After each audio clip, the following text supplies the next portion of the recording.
¿Qué tal a todos? Muy buenas tardes. Este miércoles es el primero de 10 días de luto oficial en toda España por las víctimas del COVID-19. Hemos visto muchas muestras de solidaridad y también de dolor con las víctimas. Una de ellas, el silencio del respeto. ¿Qué tal? Muy buenas tardes. Ha sido a las 12 en punto cuando ese silencio se ha hecho visible en toda España, también aquí en Canarias. Especialmente emotivos han sido los homenajes en las puertas de los centros hospitalarios. El personal sanitario que lucha en primera línea contra el virus ha recordado así a los fallecidos.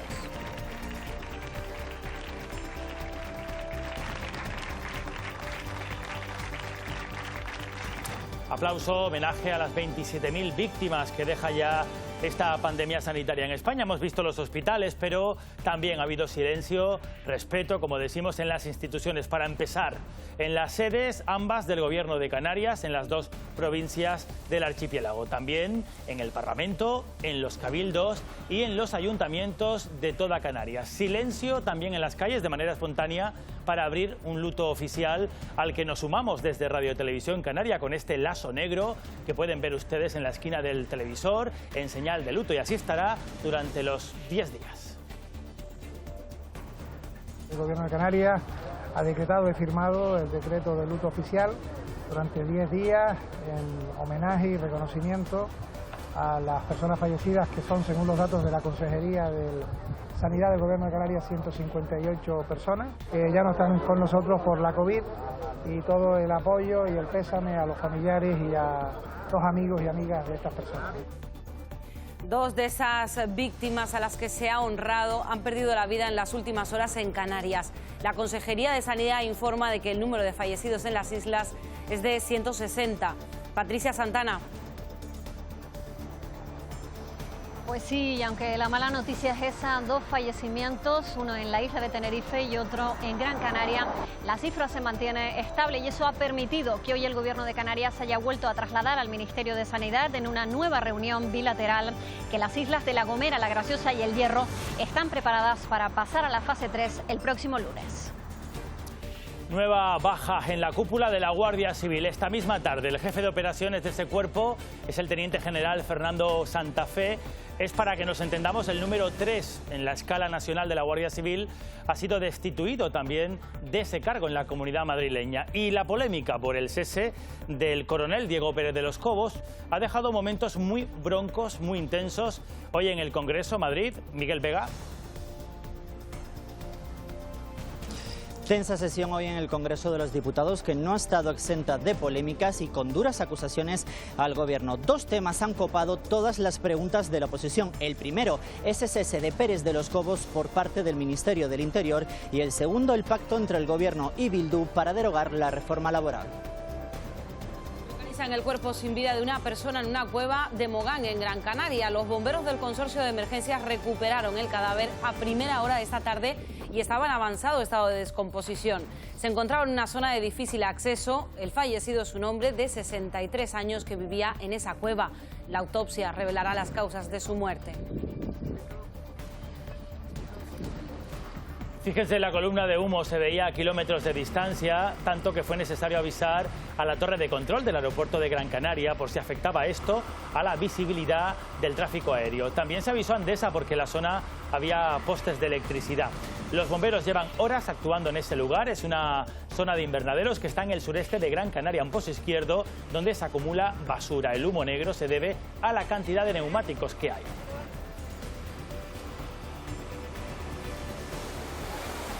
Y esta mañana se registraba un terremoto de magnitud 3,6 en la costa de Telde, en Gran Canaria. Ha sido un seísmo de intensidad débil, pero parte de la población ha podido sentirlo. Sentí un poco de temblor en la cama y me desperté como, ¿qué pasó aquí? Me dio miedo. Me levanté de la cama corriendo y me asomé a la ventana. Solamente en la calle mía lo sintió otro vecino. Pues miré la cama a ver si era... y no, era que estaba temblando. Me llama la atención porque allí no se oye nada más sino la gallina y los pajaritos. Cuando sonó aquello, digo, coño, qué ruido más extraño. La verdad es que fue un susto. Y la Filmoteca Canaria, que ha localizado 11 rollos de imágenes rodadas aquí en Canarias, pero hace casi un siglo. Se cree que son de 1926, para que recuerden, cuando la Fox americana rodó aquí en Canarias un documental que también la Filmoteca está tratando de localizar y completar. Estas imágenes podrían corresponder a esas filmaciones. Como ven, todo un tesoro que nos lleva a otra época. Enseguida les vamos a mostrar más secuencias. Y en deportes tenemos las renovaciones más esperadas en el Club Deportivo Tenerife. Y en baloncesto, la ACB ya tiene sede oficial para el final de la temporada de la Liga ACB, pero no será en Canarias. Armando Vallejo. Habrá final de temporada, así lo ha asegurado la ACB, y en efecto, como señalaban los rumores desde hace días, la sede será Valencia. La mayor facilidad de acceso de los 12 clubes participantes y la capacidad de las instalaciones deportivas de La Fonteta han decantado la balanza. En fútbol tenemos la renovación por el Club Deportivo Tenerife de Aitor Sanz, una de las más difíciles debido a ofertas tan seductoras como la del Cádiz. En la Unión Deportiva Las Palmas escucharemos los sonidos de un intenso entrenamiento muy parecidos a los que se oirán en un partido sin público.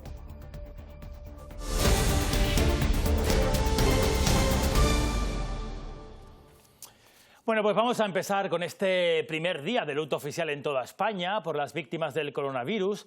En toda Canarias se han guardado minutos de silencio. Les vamos enseguida a contar todos, pero vamos a empezar por esos lugares donde sin duda, con garantías, más intensamente se ha vivido, Fátima, esta tragedia humana. Sí, porque han sido muchas historias de dolor las que se han repetido dentro de las paredes de los centros sanitarios. Y vamos a empezar por ahí, en los hospitales, donde se ha luchado y se sigue luchando contra el virus.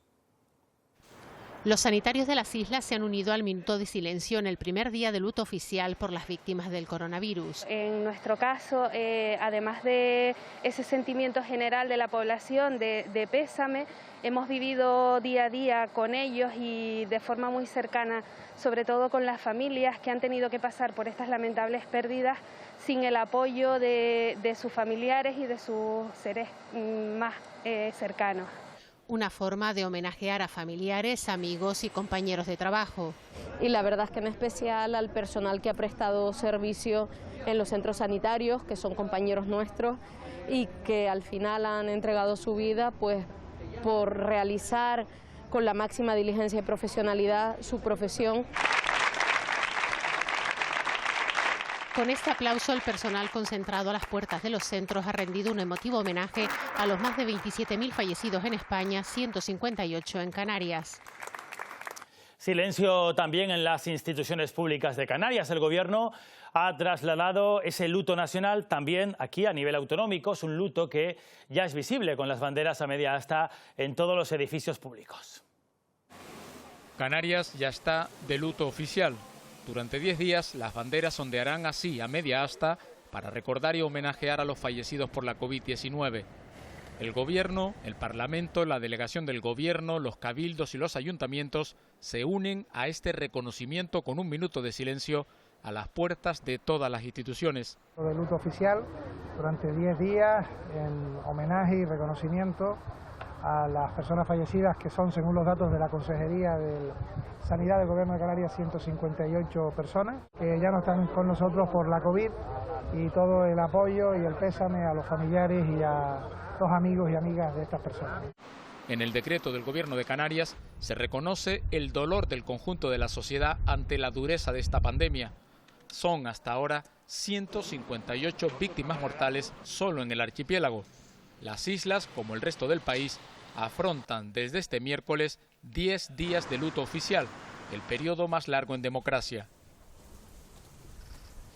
La familia real al completo ha guardado ese minuto de silencio delante de una bandera a media asta en los jardines del Palacio de la Zarzuela. Silencio también ahí en la Moncloa con el presidente Pedro Sánchez y varias ministras en esa escalinata de la sede del Gobierno, y también en el Congreso de los Diputados, que interrumpió la bronca sesión de hoy, la de control del Gobierno, para secundar este minuto de silencio.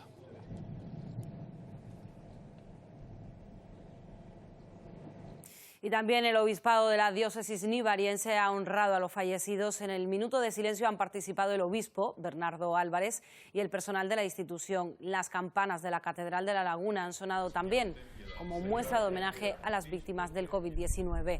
El obispo realizó un breve responso y anunció que en los próximos días se va a establecer una fecha para celebrar una misa en honor a los difuntos.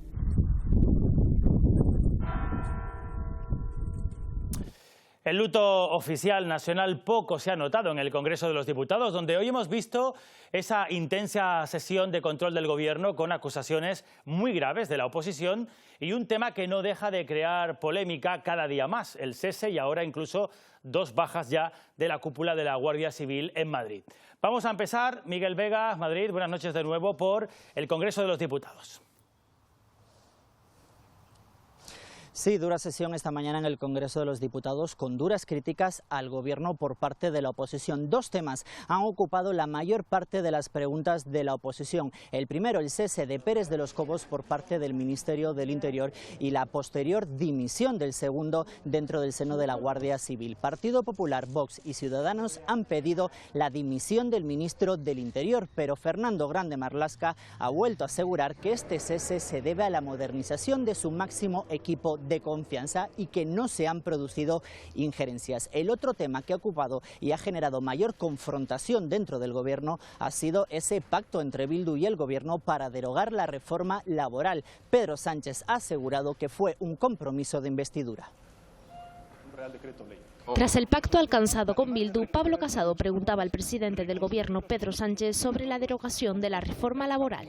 Y a cambio de estos votos, ¿va usted a derogar la reforma laboral que creó 3 millones de empleos para sacarnos del drama social en el que nos dejaron su partido, Zapatero y usted? Señoría, vamos a recuperar los derechos laborales arrebatados y vamos a reconstruir los consensos sociales rotos por su anterior administración. Una comisión de control que tuvo como epicentro el cese del comandante de la Guardia Civil, Pérez de los Cobos, por el que Partido Popular, Vox y Ciudadanos piden la dimisión del ministro de Interior. El día de hoy hemos interpuesto una querella contra la directora general de la Guardia Civil y contra el secretario de Estado de Seguridad, porque usted va a caer por sus subordinados, señor ministro Marlaska. Y le diré, ya he anunciado la querella contra el secretario de Estado y la directora de la Guardia Civil. Mire, unos excelentes profesionales a los que tienen todo mi apoyo. Están conformando sus equipos, libre designación. El general Laurentino Ceña ha hecho lo mismo con su gobierno. Ha preferido irse que tomar una decisión injusta.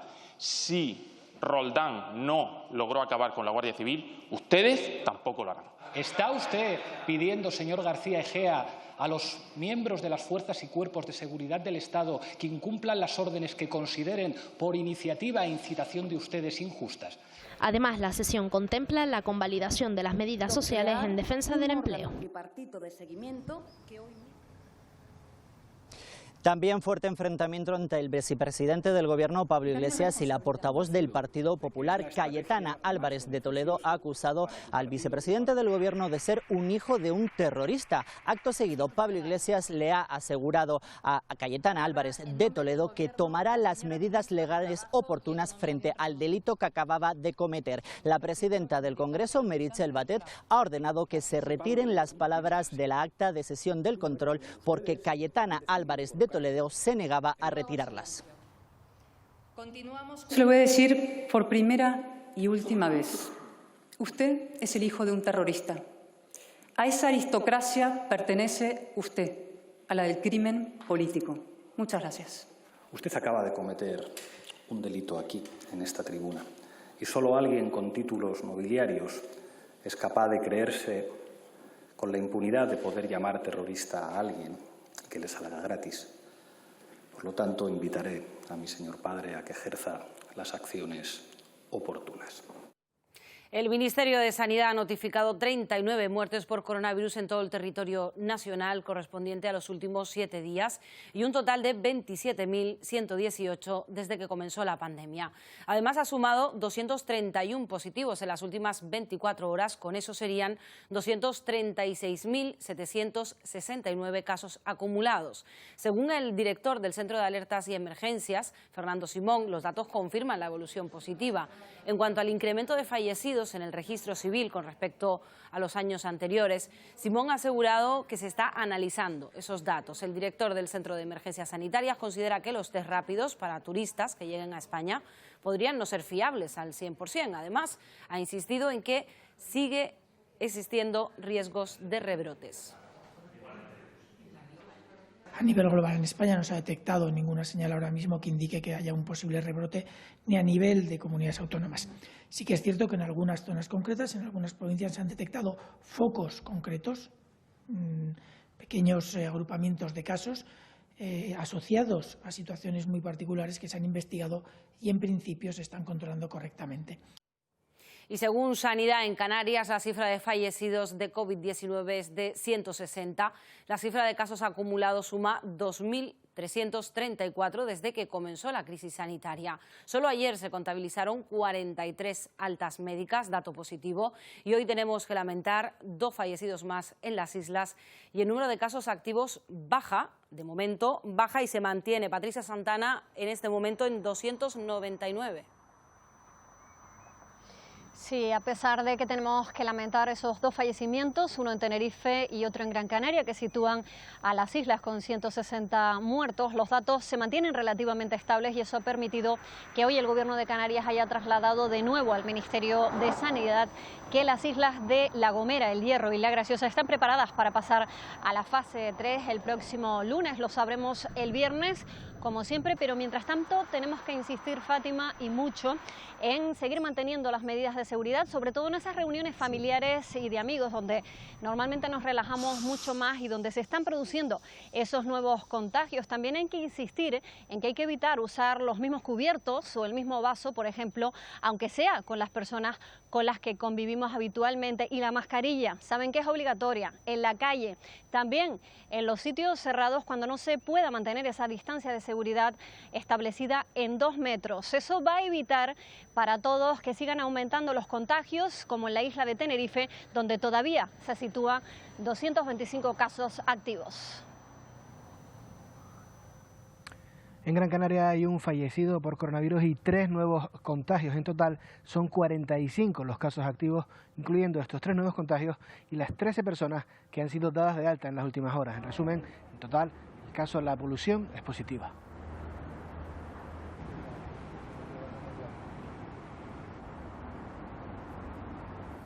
Gracias, Paco Sánchez. Y los alumnos canarios podrían volver la próxima semana a las aulas. Esto lo ha comunicado el nuevo consejero de Educación, José Antonio Balbuena, en el Parlamento. Y va a ser una vuelta voluntaria para los alumnos solamente y pensando sobre todo en esos estudiantes que se están jugando el cambio de ciclo y también los que se están preparando el acceso a la universidad, la EBAU. En su primera comparecencia al frente de Educación, José Antonio Balbuena ha detallado la hoja de ruta del Gobierno para volver a las aulas a partir de la próxima semana. El Ejecutivo prioriza el regreso de los alumnos que cambian de ciclo, es decir, los de sexto de primaria y los que se preparan para la EBAU. Lo más urgente y perentorio es poder garantizar que la semana que viene se pueda reabrir los centros atendiendo a los requisitos que se tengan que marcar. La voluntariedad es exclusivamente para el alumnado. Hay que decir que los profesores están obligados, pero es que esas cosas no hay que decirlas. A mí nadie me tiene que decir, como servidor público y docente, que si hay un chico o una chica que necesita requerimientos educativos, voy a darle esos requerimientos educativos. Balbuena se ha mostrado confiado en que esta semana esté publicada la orden de apertura de los centros a partir del próximo 1 de junio. Grupos de gobierno y oposición han coincidido al tenderle la mano para buscar soluciones. Implante ya unas directrices claras, consensuadas sobre esa desescalada educativa, pautas precisas sobre cómo se va a finalizar este curso y cómo se va a afrontar el curso que viene. En 2 días es imposible, no para usted, sino para cualquiera, ponerse al día con una materia tan compleja como es educación. No creo que ni siquiera en 2 días le haya dado tiempo de conocer a todo el personal de la consejería. Bienvenido, señor consejero. Tiene a nuestro grupo en nuestro grupo un total apoyo para continuar adelante, y a la señora ex consejera de Educación, pues decirle que reconocemos su trabajo. Ahora lo que toca es centrar los esfuerzos del Gobierno en cómo remontar esta situación, cómo la desescalada en el mes de junio sea una desescalada donde la prioridad sea cuidar la salud. Le pedimos encarecidamente a este Gobierno que devuelva la confianza a la comunidad educativa, que afrontemos el comienzo del curso con términos de seguridad. Mi grupo parlamentario se sigue poniendo a disposición para ayudar y colaborar en todo lo que sea, y seguimos pensando que es necesario crear un comité de expertos, una mesa de expertos. El Grupo Parlamentario Socialista confía en un cambio de rumbo en materia educativa, más y mejor consensuada y más y mejor encaminada hacia una respuesta eficaz. Seguridad primero en el ámbito sanitario y después en el académico son las premisas que plantea el Gobierno ante el comienzo de la desescalada educativa.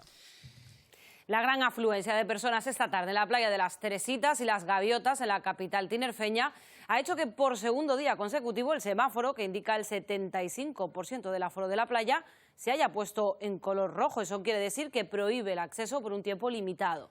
Con la instalación de estos semáforos en la confluencia de la avenida de Anaga y Valleseco, los conductores viandantes conocen el grado de ocupación de cada playa antes de emprender su desplazamiento y así no pierden el viaje. Son muchas las personas que han decidido pasar este caluroso día en la playa y hay quienes aseguran que se cumple con las medidas de seguridad, pero otros sostienen que no es así. Parece que la gente está respetando la distancia y se ha ido llenando un poquito, pero sí que la gente está cumpliendo con la distancia. La verdad que me esperaba más gente con el tema este del COVID, pero así está perfecto. Digamos que congestionado un poco. Sí, esto es un desmadre total. Sí, sí. Yo venía con la mascarilla y entré con la mascarilla y fui hasta allá con la mascarilla, pero cuando vi todo el panorama, digo, pues nada, pues la mascarilla.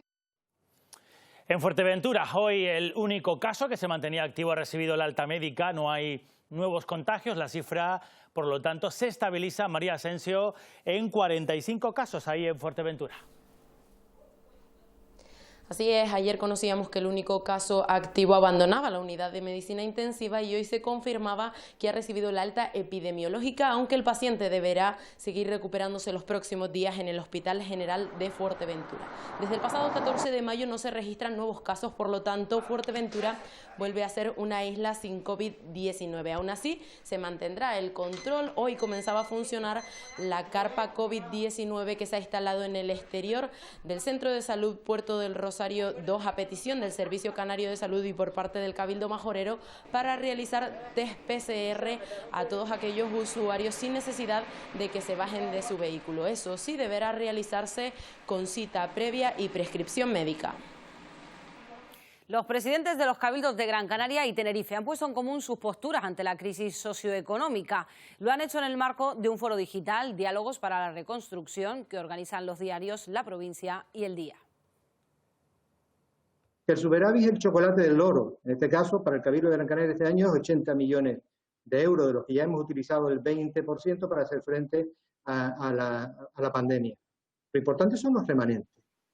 Necesitamos utilizarlos, pero sin acudir a un plan económico-financiero que merme la capacidad de gestión, la capacidad de gobierno. Darnos la opción de cambiar un modelo del que venimos desde el año 2008, basado exclusivamente en no gastar, en no gastar, en no gastar y en reducir la administración, y que ahora tiene que pasar a otro muchísimo más proactivo, basado en la inversión, basado en la responsabilidad.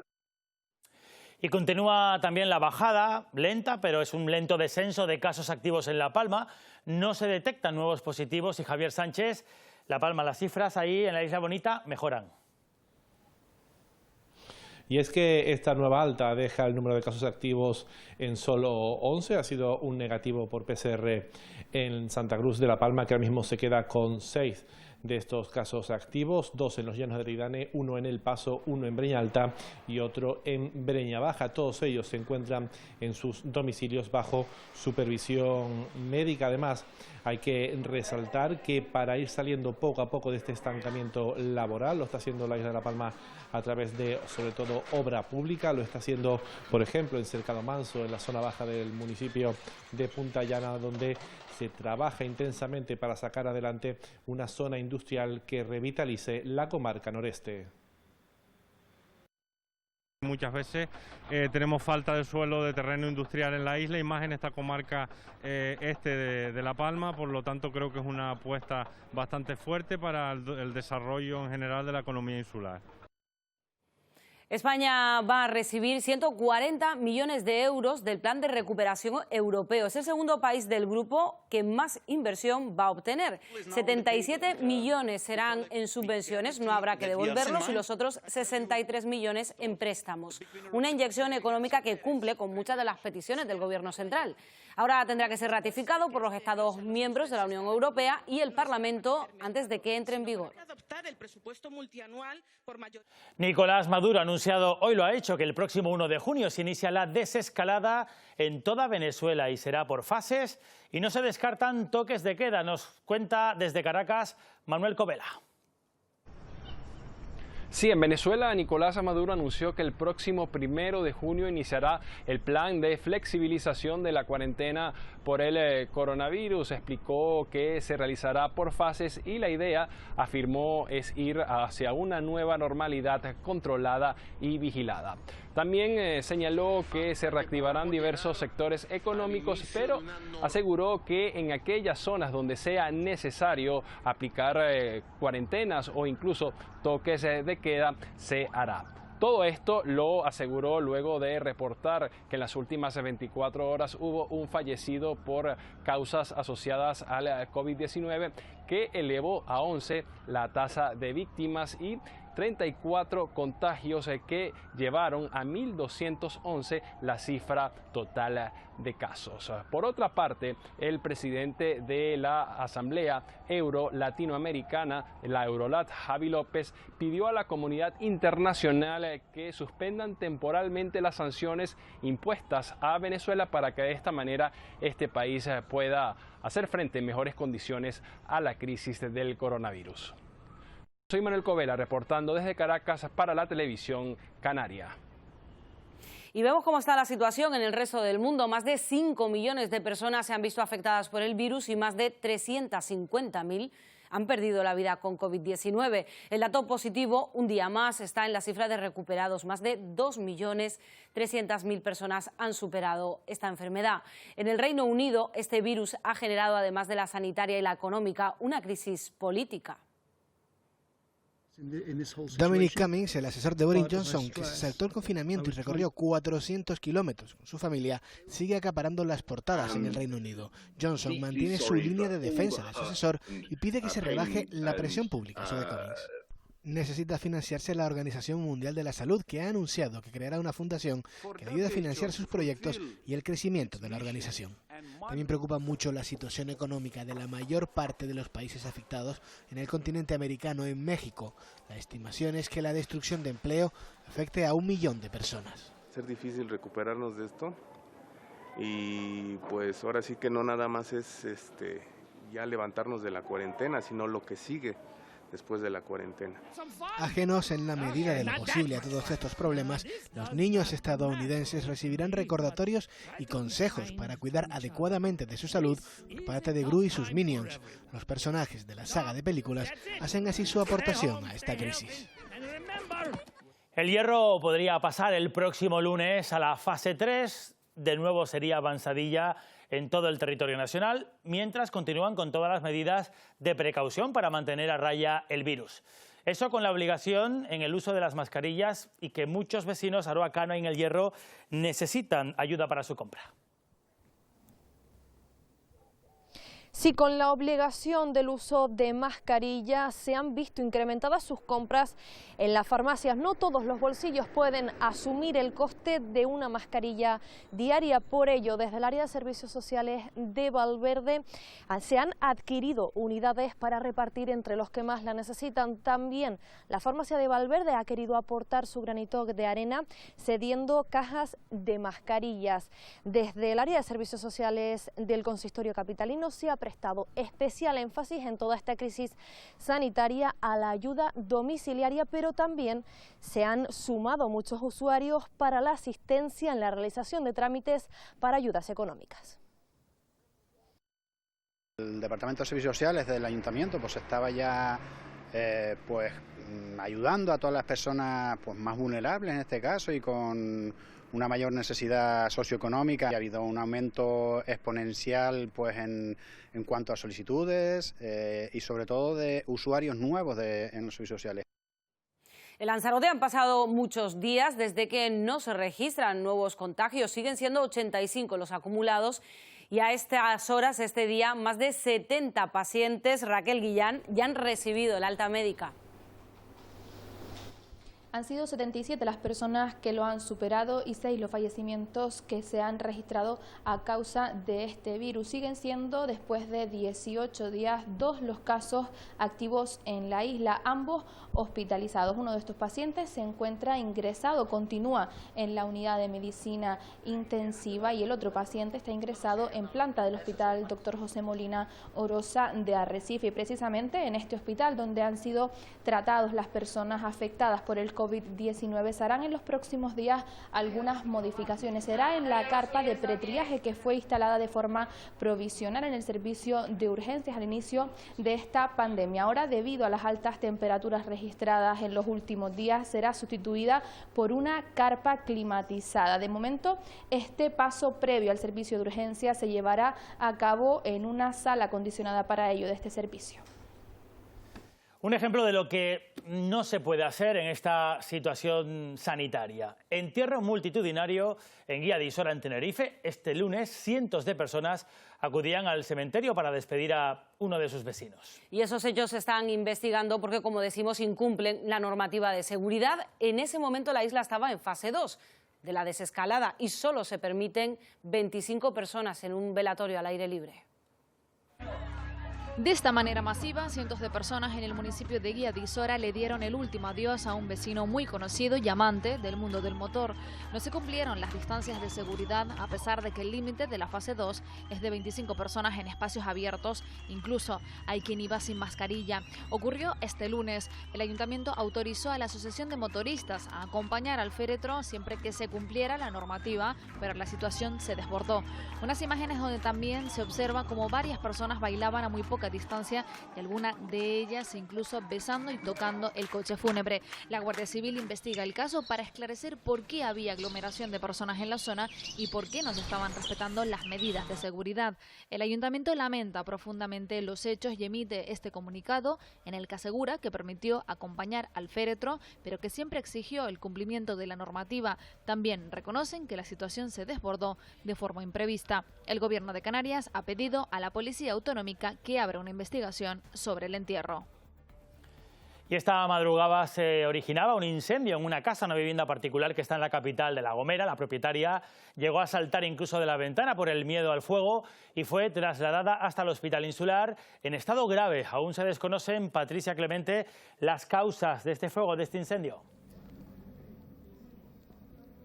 Sí, la Guardia Civil se está encargando de investigar qué fue lo que originó este incendio. Sobre las 3 de la madrugada, el 112 recibió una llamada que alertaba de un incendio en una vivienda en el centro de San Sebastián de La Gomera. El incendio se originó en la primera planta, pero alcanzó hasta el ático de este edificio. La mujer que vivía en el primer piso, asustada por las llamas, se precipitó desde el balcón, lo que hizo que fuese trasladada hasta el hospital Nuestra Señora de Guadalupe en una ambulancia medicalizada. Desde que ingresó en el hospital insular, su estado de salud era grave y esta tarde ha tenido que ser trasladada con un helicóptero hasta el hospital de referencia en la isla de Tenerife. El incendio se origina en la primera planta, por virulencia y por carga térmica afecta a la segunda y también afecta, no en su totalidad, pero algo, al ático también. En principio solo se mantiene precintado el edificio en cuestión y a la espera de las oportunas diligencias que se realicen desde la Guardia Civil y desde la Oficina Técnica del Ayuntamiento. Y otro fuego a estas horas. Los efectivos del Consorcio de Emergencias de Gran Canaria siguen trabajando en la extinción de un incendio en una zona de invernaderos que está en Pozo Izquierdo, en el sureste de Gran Canaria. Ese fuego se declaraba en torno a las 4 de la tarde en un terreno donde se suele acumular basura. Debido a la presencia de neumáticos, se generó una gran columna de humo visible a varios kilómetros de distancia. De hecho, el 112 tuvo que dar cuenta y aviso a la torre de control del aeropuerto. Está a apenas 4 kilómetros de ese lugar ante la posibilidad de que el humo dificultara la visibilidad de los aviones. También se informó a Endesa porque justo en ese lugar donde se declaró el fuego había abundante tendido eléctrico. Y el cadáver de un hombre de 63 años fue localizado hoy en Tauro, en el sur de Gran Canaria. El fallecido vivía en una cueva de difícil acceso, por lo que hizo falta la intervención de efectivos del Cuerpo de Bomberos de Puerto Rico para poder evacuarlo. Ante el desconocimiento de las causas de la muerte, los efectivos de emergencia activaron el protocolo de riesgo biológico por si se tratara de una víctima de COVID-19. El cuerpo fue localizado por unos conocidos del fallecido en avanzado estado de descomposición. No presentaba signos de violencia y ha sido trasladado al Instituto de Medicina Legal de Las Palmas de Gran Canaria, donde se le va a realizar la autopsia.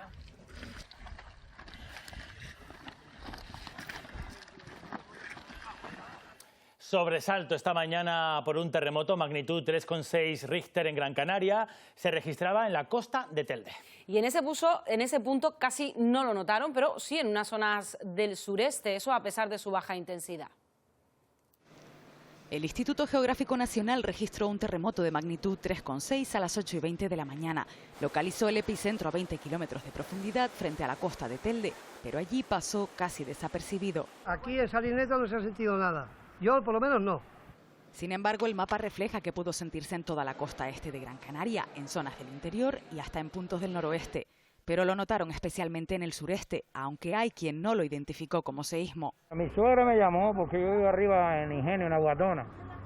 Entonces dice que se oyó mucho por ahí, que la llamaron y tal, pero yo no me enteré. Aquí en Montaña Los Vélez se sintió como que se movía algo ahí. Sentí un poco de temblor en la cama y me desperté como, ¿qué pasó aquí? Y al moverse la casa y la pantalla, pues sale corriendo. Cuando sonó aquello, digo, coño, qué ruido más extraño. Pero después ya no oí más nada, pero aquello fue segundos, ¿eh? Un terremoto con un grado 3 de intensidad, lo que se considera una intensidad débil. El 112 ha registrado una veintena de llamadas para notificarlo.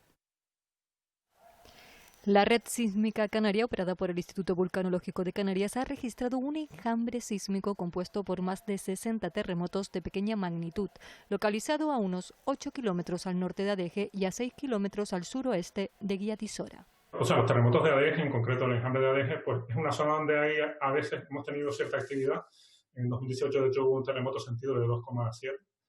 Y bueno, está dentro de la actividad esperable en una isla volcánica activa como es Tenerife, ¿no? Y ya hemos visto que tenemos actividad sísmica tanto en Vilaflor como en Las Cañadas, y bueno, esto es otra zona que tiene relación aparentemente con ese tipo de actividad y que esporádicamente pues genera estos pequeños enjambres de terremotos.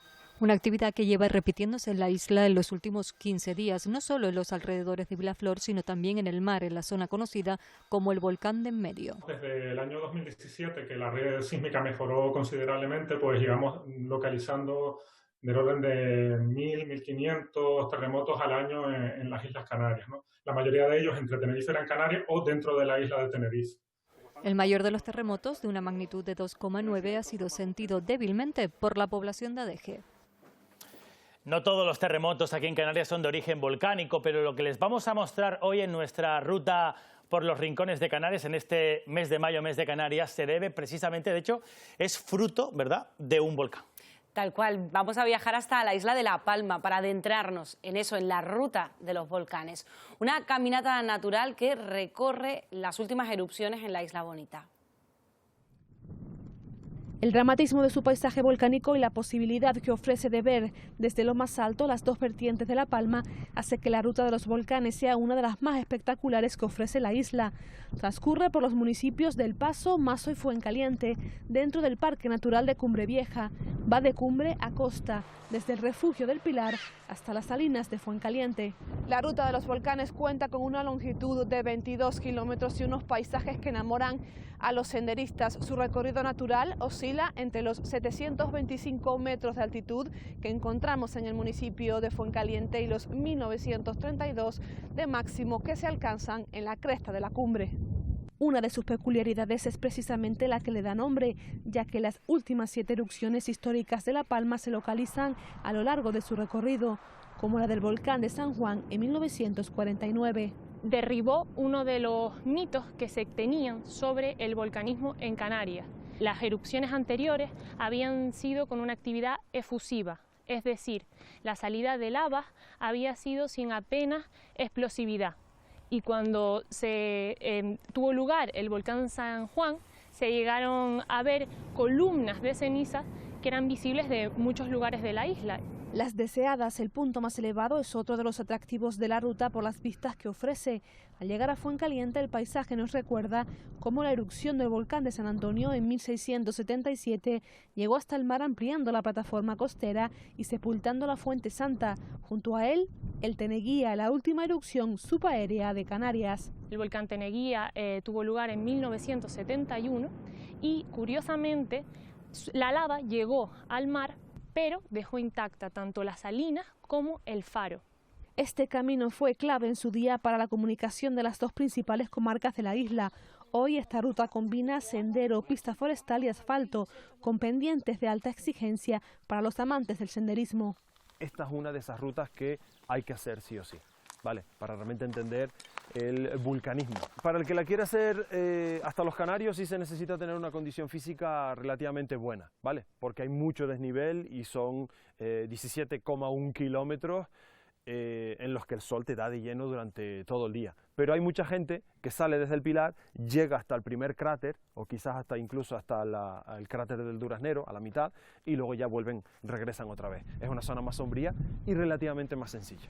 Y si tienes suerte, por encima de las nubes tendrás la oportunidad de saludar a las islas vecinas en una ruta que une historia, deporte y naturaleza, dejando vistas espectaculares que atrapan a quienes las conocen. Y seguimos paseando por Canarias, aunque ahora lo vamos a hacer en un archipiélago que aún es en blanco y negro. La Filmoteca Canaria ha conseguido rescatar en Estados Unidos un total de 11 rollos de filmación grabados por la Fox en 1925. Al parecer podrían tratarse de documentales Canary Island. Lo presentó la cadena estadounidense solo un año después. Hasta la invención de la imagen en movimiento, observar el pasado solo era posible a través de la pintura y la fotografía. Viajemos a la Canarias de 1925. Lo hacemos a través de estas escenas costumbristas. Por ejemplo, se ve una familia limpiando los garbanzos, sacándolos de las vainas, y está la señora con el niño, la niña como de 4 o 5 años, el bebé en brazos, y hay unas imágenes que me llaman mucho la atención, que siempre se han visto de las chicas trabajando cargando las piñas de plátano, pero en este caso cargan una en la cabeza con el rodete y otra debajo del brazo, o sea que llevarían más de 100 kilos. Imágenes profesionales grabadas por un operador de cámara de Fox News que la Filmoteca Canaria ha logrado rescatar gracias al investigador Agustín Miranda, que las localizó en la web de la Universidad de Carolina del Sur. Y ellos lo que hicieron fue enviarnos unas copias digitalizadas de los 11 rollos, ¿no? Todos desordenados, hemos tardado bastante tiempo en ordenarlos. El operador de cámara, Ben Miggins, y su ayudante tenían unas pizarras donde escribían las localizaciones y los números de las tomas, ¿no? Y entonces gracias a eso nos hemos podido guiar para hacer el montaje y ordenar las imágenes. De regreso a través de la lente de la cámara hasta el presente, y siempre que la reciente historia protagonizada por la pandemia lo permita, se podrán ver los 30 minutos completos en varios puntos de estas localizaciones el próximo mes de octubre. Bueno, cine y ahora imagen fija, porque lo bien hecho bien parece. Este es el nombre de la última iniciativa que ha puesto en marcha el Cabildo de La Gomera. Se trata de un concurso fotográfico con el que se va a premiar a las mejores fotografías de vestimenta tradicional tomadas en un entorno paisajístico, patrimonial o cultural de la isla. Es una acción que está recogida dentro de la programación por el Día de Canarias, que este año se ha adaptado a la nueva realidad y a las restricciones vigentes. El objetivo de esta propuesta insular es incentivar el uso correcto de la vestimenta tradicional. Animamos a participar a todos y a todas en este concurso fotográfico y poner en valor pues nuestra vestimenta y nuestro folclore y nuestra tradición en general. A aprovechar en este mes de mayo y no olvidarnos o fomentar aún más nuestra tradición y nuestra cultura gomera. Pues vestidos hay que ir a la Romería del Pino, pero este año no se va a celebrar esta tradicional romería en honor a Nuestra Señora de la Virgen del Pino.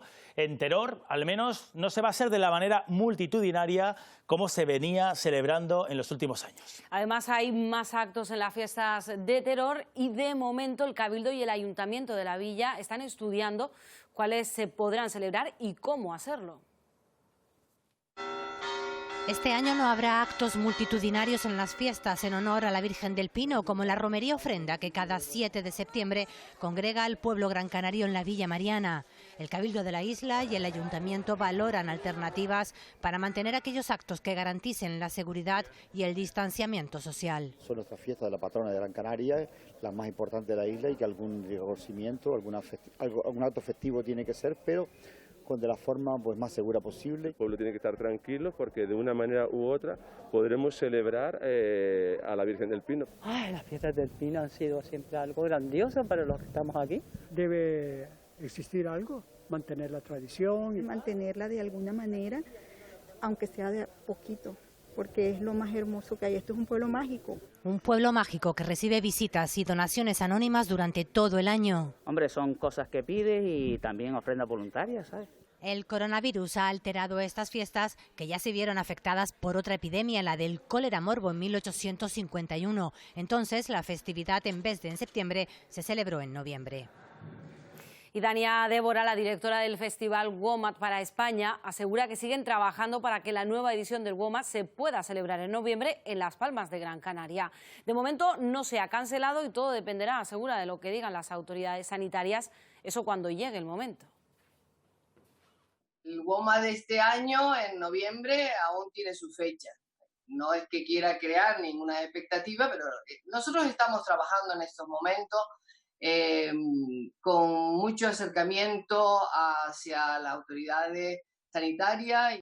Puede ser que no suceda, puede ser, pero nuestra obligación es trabajar a un futuro, a 5 o 6 meses, que es cuando tendríamos la nueva edición del festival. Y esta noche van a poder seguir ustedes aquí en esta casa un reportaje de los servicios informativos de Televisión Canaria, reportaje de investigación sobre el COVID-19. La vacuna es la llave de la ciencia para poner remedio a esta pandemia. También es clave para reactivar la economía y se trabaja para que sea sostenible. El reportaje se titula El enemigo equivocado. Después de esta primera batalla ante el virus, en la que hemos tenido 300.000 bajas, los expertos temen a la segunda oleada. La reapertura de aeropuertos necesita medidas de control y esto es algo que un país no podrá hacer frente por sí solo. La Unión Europea podría llamar a los responsables de las diferentes aerolíneas, a los responsables de los grandes aeropuertos europeos, sentarlos ahí y decir, señores, vamos a ponernos de acuerdo en tomar unas medidas de control eficientes que nos permitan volver a redisparar el intercambio de personas dentro de Europa. Vendrán nuevas zoonosis y hay que planificar una estrategia ante otro posible aislamiento. Tenemos que tener más stock de las cosas vitales. Tiene que formar parte de nuestra cultura personal, familiar e institucional. No podemos vivir pensando que Amazon te lo trae mañana por la mañana. Ahora nuestros soldados son los científicos que continúan en la carrera por la vacuna, una guerra paralela que influye en la reactivación socioeconómica. La pregunta es, ¿cómo podemos hacerlo sin contaminar, sin seguir destruyendo nuestro planeta? La conservación de la naturaleza no es un gasto, es la mejor inversión que podemos hacer. ¿Quién es realmente el enemigo? En Enemigo Equivocado 3 abordamos la estrategia. La cita esta noche a las 10:10. Hoy nos vamos a despedir de ustedes con el color que hay hoy en un lugar de Canarias, desde donde habitualmente, Fátima, miramos al cielo, miramos al universo. Y van a ver por qué a la belleza de los tajinastes rosas del Roque de los Muchachos se ha unido esta otra imagen. Es una pericia tras la cámara del astrofotógrafo Antonio González. Un minuto, ya está Armando Vallejo por aquí para contarles la actualidad deportiva. Hasta mañana, buenas noches. Pasen muy buena noche, sean felices.